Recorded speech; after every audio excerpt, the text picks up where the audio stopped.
বন্ধুরা, এখন ঘড়িতে বাজে সকাল 9টা আর আমার বাজারঘাট সব চলে এসেছে। তো চলো কি কি বাজার এসেছে সেগুলি তোমাদের সঙ্গে শেয়ার করবো। প্রথম কাঁচা বাজারগুলো আগে দেখাবো। তো দেখো, এই বাজারগুলো আমার রয়েছে, এইগুলো রয়েছে, সব আগে রয়েছে, এগুলো আগেরই রয়ে গেছে, কিন্তু তারপরেও দেখো এগুলো রয়ে গেছে। তারপরেও বাজার করেছি, কেন রোজ রোজ যেতে ভালো লাগে না। এই দেখো কলাটা আজকে এসছে, 100 কাঁঠালি কলা। আর এই দেখো তেতো খেতে ভালোবাসি, হ্যালেন্সা শাক 2 আটি আছে। আর কুমড়ো আছে 2 কেজি, কুমড়ো 2 কেজি আছে। আর এইটা হচ্ছে পুঁই শাক, সরে যা, পুঁই শাক আছে 1 কেজি, পুঁই শাক আছে 1 কেজি। আর এখানে শসা, ভেন্ডি আর লেবু আর টমেটো, এটা খুলবো না, আর ফ্রিজে রাখবো, তো তা এখন খুলতে ইচ্ছা করছে না। এখানে 3টে জিনিস 4টে জিনিস আছে। আর আছে পটলগুলো দেখে পছন্দ হলো, তো সেইগুলি পটলগুলো ওই দেখো বড় বড় পটল নিয়ে আসা হয়েছে। 500 এনেছি, কেননা ফ্রিজে এখনো 500 পটল আছে, বেশি এনে তো লাভ নেই, সেই কারণে 500 পটল এনেছি।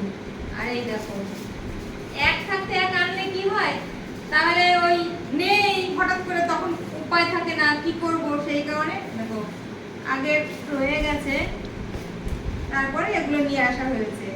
কেন মাছ আনতে যাওয়া হয়েছিল বলে এগুলো আনা হয়েছে, নাহলে এগুলো আসতো না, মাছের জন্য এটাও নিয়ে আসা হয়েছে। আর পেঁয়াজ, দেখো পেঁয়াজ এনে আছে 2 কেজি পেঁয়াজ। এখানে পেঁয়াজগুলো আগে তুলে নিই, তারপরে দেখাচ্ছি পেঁয়াজের পরে কি কি আছে। হয়ে গেল আমার পেঁয়াজ তোলা। আর এখানে আছে আদা 250। যা যা মাল এনেছি সব মালই ফ্রিজে কিছু কিছু রয়েছে, সেই কারণে এগুলো একটু কম কম করেই এনেছি।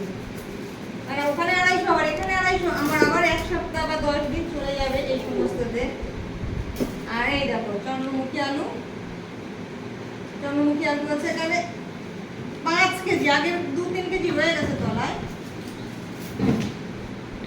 5 কেজি চন্দ্রমুখী আলু। তো বন্ধুরা, এই হচ্ছে আজকে আমাদের কাঁচা বাজার। তো চলো এবার মাছ বাজারটা তোমাদের সঙ্গে শেয়ার করি যে আজকে কি কি মাছ বাজার এসছে। ছেলেমেয়ের দই কাতলা খুব ভালো লেগেছিল, সেদিন রান্না করেছিলাম, সেই কারণে আজকে আবার বলেছে মা কাতলা মাছের পেটি নিয়ে আসবে, আবার দই কাতলা খাবো, সেই কারণেই আবার কাতলা মাছের পেটি আনা হয়েছে, দই কাতলা খাবে বলে। সেদিনকে পিটের মাছ দিয়ে করেছিলাম, কিন্তু আজকে পুরোটাই পেটি। আর পেটির মাছটা পুরো তেল ভর্তি, আর তেলে মানে তক তক করছে। তো বন্ধুরা এখন তাহলে রাখি, ফিরে আসছি নেক্সট ভিডিওতে।